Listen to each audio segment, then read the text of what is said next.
Salut, bon alors aujourd'hui je vais vous dire dans cette vidéo comment faire du long range à bas prix. Donc en fait du long range c'est le fait d'aller loin avec son drone, faire en fait de la distance.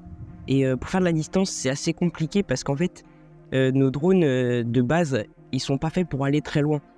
Contrairement aux drones stabilisés où ils peuvent faire largement 10 km sans problème, nos drones en fait de base c'est assez compliqué, c'est pour ça qu'on va rajouter des modules externes. En fait un module externe ça ressemble à ça. Et en gros, dans notre radio, on a un module interne qui va émettre un signal jusqu'au drone pour le piloter tout simplement. Sauf que généralement, ce signal, il est assez faible. C'est pour ça qu'on rajoute un module externe qui va envoyer le signal du coup beaucoup plus fort et pour aller plus loin tout simplement. Et généralement, ces modules, ils coûtent assez cher. La marque la plus réputée, c'est TBS et les Crossfire. Et les Crossfire, faut mettre minimum 100 € je pense. Donc c'est assez cher. Sauf qu'en fait, il y a une solution qui est beaucoup moins chère, c'est le FrSky R9M. Donc c'est un module comme ça. Neuf, il coûte environ 50 €, donc déjà c'est beaucoup moins cher. Sauf que sur le bon coin, vous pouvez le trouver par exemple à 25 €. Moi j'ai trouvé à 25 €, donc c'est vraiment pas cher. Et après, il faudra juste acheter le récepteur qui va sur le drone. Et ça, vous le trouvez aux alentours de 30 €, donc ça va, c'est encore raisonnable. Et du coup, dans cette vidéo, je vais vous dire comment j'ai fait pour l'installer, vraiment toutes les étapes de l'achat jusqu'au premier vol. Donc la première étape, ça va être de mettre à jour votre radiocommande pour qu'elle communique bien en fait avec le récepteur. Donc pour ça, vous allez vous rendre sur le site de OpenTX et vous allez télécharger OpenTX Companion. Donc en fait, c'est un logiciel qui va vous permettre de mettre à jour votre radiocommande. Alors juste pour ceux qui ne savent pas, si votre radio n'est pas sous OpenTX, ça sert à rien d'installer OpenTX Companion parce que du coup, ça sera pas le bon protocole. Donc faites bien attention. Et si vous voulez savoir comment mettre à jour votre radio sous le dernier protocole de OpenTX, je vous redirige vers cette vidéo qui vous expliquera en détail comment faire. Bon, du coup j'ai changé d'endroit parce que tout à l'heure il y avait des voitures, elles faisaient que de passer, ça faisait du bruit. Avant de passer à l'étape numéro 2, je vais vous parler du Access et ACCST. En fait c'est deux protocoles de chez FrSky. Le ACCST c'est l'ancien protocole et le Access le nouveau. Et là il faut faire attention parce que si votre radio, votre module ou alors votre récepteur n'est pas compatible Access, et ben vous pourrez pas vous mettre en Access. Donc par exemple ma radiocommande elle est marquée que ACCST, donc du coup en fait je vais pas pouvoir me mettre en Access. Il faut faire attention parce que moi par exemple j'ai acheté un récepteur Access en pensant que ça allait marcher et en fait bah non ça marche pas. Bon du coup la deuxième étape c'est de mettre à jour votre module et votre récepteur. Donc du coup vous allez vous rendre sur le site de FrSky. Ensuite vous allez dans la catégorie Product et vous allez dans 900 MHz R9. Une fois que vous êtes dans la catégorie Product, vous allez choisir du coup votre version. Donc moi c'est le R9M 2019. Ensuite vous allez aller dans Download, Go to Download Page et vous allez avoir différents fichiers à télécharger. Donc là on a, comme je vous dis tout à l'heure, Access Firmware et ACCST Firmware. Donc comme je vous ai dit, le Access en fait c'est le nouveau protocole et ACCST c'est l'ancien. Le Access nous apporte quelques fonctionnalités, mais comme je vous ai dit, ma radiocommande n'est pas compatible Access. Donc je vais rester en ACCST. Sauf que FrSky, ils ont créé une version flex de ces deux firmware. Donc si on récapitule, on a Access Flex, Access normal, et ACCST Flex et ACCST normal. Donc moi, comme je suis en ACCST, je vais aller dans ACCST. Je vais télécharger ACCST. Et en fait, là, on n'a pas le choix entre Flex et normal. C'est parce qu'en fait, dès qu'on va le télécharger, et ben en fait, la version Flex sera directement dans le dossier. Donc du coup, là, on a notre dossier. On va le dézipper, donc moi je vais faire extraire tout. Donc là on a notre dossier, donc on va double cliquer. Et là comme vous voyez on a la version Flex et la version FCC normale. Donc moi je vais choisir la version Flex, on clique dessus et là on a notre dossier. Donc ce qu'on va faire c'est que ce dossier il va falloir le mettre dans la radiocommande. Ok, donc maintenant on a notre dossier, donc il va falloir le mettre dans la radiocommande. Donc pour faire ça en fait, c'est simple, vous prenez les deux trims que vous rapprochez au centre et en même temps vous appuyez sur le bouton d'allumage. Et en fait du coup là votre radio elle est prête pour recevoir le fichier. La prochaine étape c'est simple, vous branchez le câble à votre ordinateur sur la radio. Et du coup là votre fichier il va falloir le mettre dans la carte SD de la radio. Donc en fait pour faire ça vous allez le copier et vous allez aller dans le lecteur USB. Et vous allez aller dans photo, donc moi c'est mon dossier où je l'ai mis. Donc moi je l'ai déjà mis là, et en fait vous allez le coller ici. Et ensuite, ça va se passer sur la radio. Ok, donc là vous avez votre fichier pour flasher votre module. Maintenant on va faire la même chose mais pour le récepteur. Donc ça va être exactement la même chose. On est dans le produit, on va aller dans 900 MHz R9, cette fois dans la catégorie receiver. Et en fait on va faire exactement la même chose, on va télécharger le fichier. Donc moi pour ma part c'est le R9M OTA. Donc je clique dessus. Ensuite je vais dans Download, Go to the Download page. Et là, on va faire à peu près la même chose.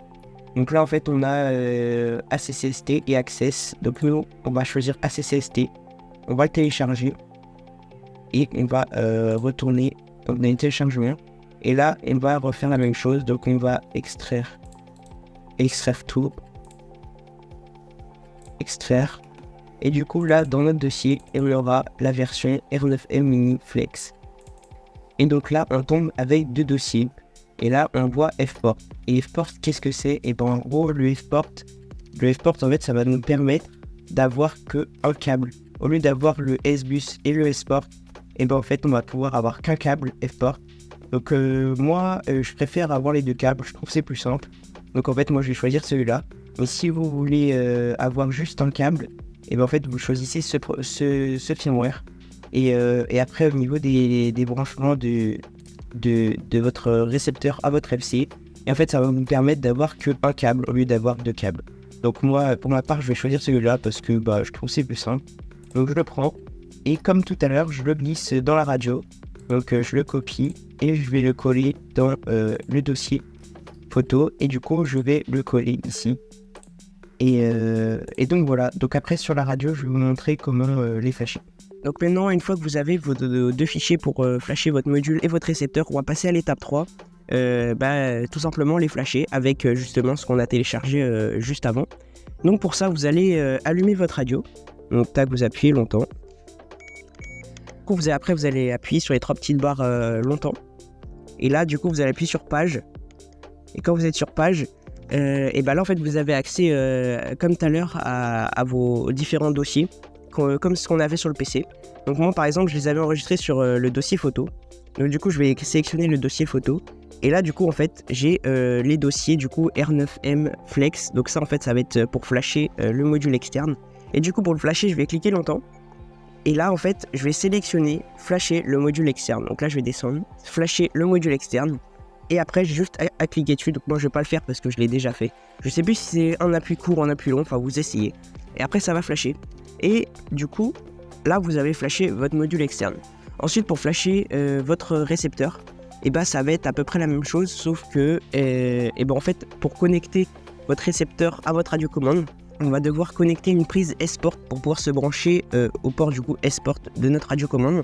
Donc en fait vous allez devoir souder quelques câbles avec la prise S-Port sur votre récepteur. Et puis après vous allez juste le brancher et vous allez faire exactement la même manip que tout à l'heure. Donc vous allez rallumer votre radio, ou peut-être qu'elle est déjà allumée. Ensuite la même chose, vous allez appuyer sur le petit bouton longtemps avec les 3 petites barres. Et ensuite page, vous allez toujours dans votre dossier photo si moi j'ai mis en photo. Et ensuite là je l'ai pas parce que je l'avais enlevé. Mais du coup vous allez choisir le dossier pour flasher votre récepteur. Et en fait quand vous allez cliquer longtemps, vous allez cliquer sur flasher S-Port. Et en fait ça va dire à la radiocommande de flasher par le module S-Port. Et du coup vous allez pouvoir flasher votre récepteur. Et quand vous allez flasher votre module, pensez bien à mettre l'antenne pour éviter de le cramer. Bon, maintenant étape 4, il va falloir souder votre RX sur votre FC. Donc pour ça c'est assez simple, il suffit juste de suivre votre schéma de vos composants.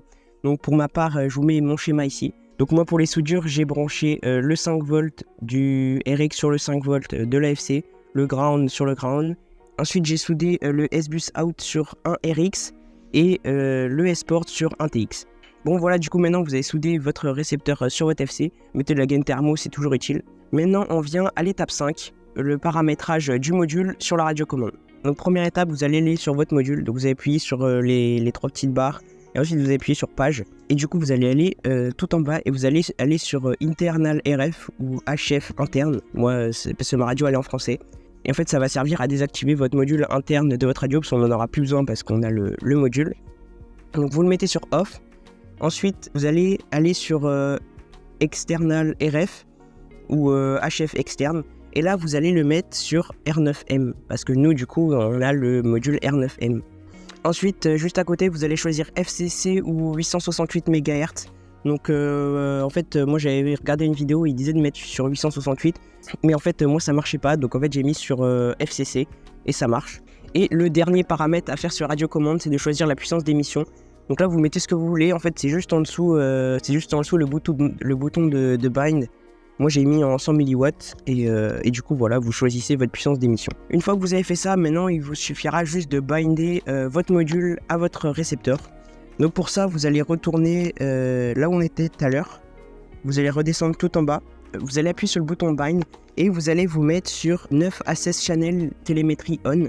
Vous allez cliquer et du coup votre radio sera en mode appairage, donc Bind. Et en même temps que votre radio soit en mode Bind, vous allez prendre votre drone et vous allez appuyer sur le petit bouton qu'il y a sur votre récepteur. Et en même temps, vous allez venir brancher votre drone. Et normalement, si tout se passe bien, votre module et votre récepteur vont se connecter ensemble. Et pour savoir si c'est bien connecté, en fait, il y aura une petite LED verte qui doit être constante, donc qui doit être allumée constante. Bon, étape 7, paramétrage sur Betaflight. Donc vous allez aller dans l'onglet port et vous allez choisir l'UART du S-Bus ou du RX. Donc moi, c'est l'UART 1. Et vous allez activer Serial RX. Ensuite, sur l'UART du TX, donc moi c'est l'UART 4, pour le S-Port, il faut activer le bouton Smart Port. Donc après, vous allez aller dans l'onglet Config et vous allez activer la télémétrie. Dans la partie récepteur, vous allez activer RX Series. Bon, pour être sûr que tout fonctionne, vous allez aller dans l'onglet récepteur. Attention, enlevez bien les hélices parce que c'est très dangereux de laisser les hélices quand vous allez sur Betaflight. Donc vous enlevez bien les hélices et en fait vous bougez vos gimbals. Et si toutes les barres bougent, et bien en fait c'est que votre radiocommande est bien appairée avec votre drone. Regardez la petite simulation du drone qui bouge en même temps que votre joystick pour voir si toutes les voies sont dans le bon ordre. Moi pour ma part elles étaient toutes dans le bon ordre, donc j'ai eu de la chance. Bon bah voilà, c'est fini, vous avez réussi à mettre votre R9M. Donc maintenant il vous reste plus qu'à remonter votre RX dans votre drone, donc ça c'est assez simple. Il est assez petit donc ça se cale partout, et puis votre antenne de façon qu'elle soit le plus écartée du châssis possible pour avoir une meilleure réception. Moi j'avais déjà un emplacement pour l'antenne, donc ça c'était parfait. Et puis voilà, donc j'espère que ce petit tuto vous aura plu. Je vous ferai peut-être une petite vidéo test du R9M parce qu'en fait j'ai pas testé, c'est pas sûr, mais ou peut-être je le ferai en même temps qu'une autre vidéo dans une autre vidéo. Parce que j'ai pas eu le temps en vrai de le tester à faire de la grande distance. Pour l'instant j'ai fait que des petites distances. Bon bah voilà, j'espère que vous aurez aimé cette vidéo. Moi je vous dis à mercredi prochain 16h pour la prochaine vidéo. Salut!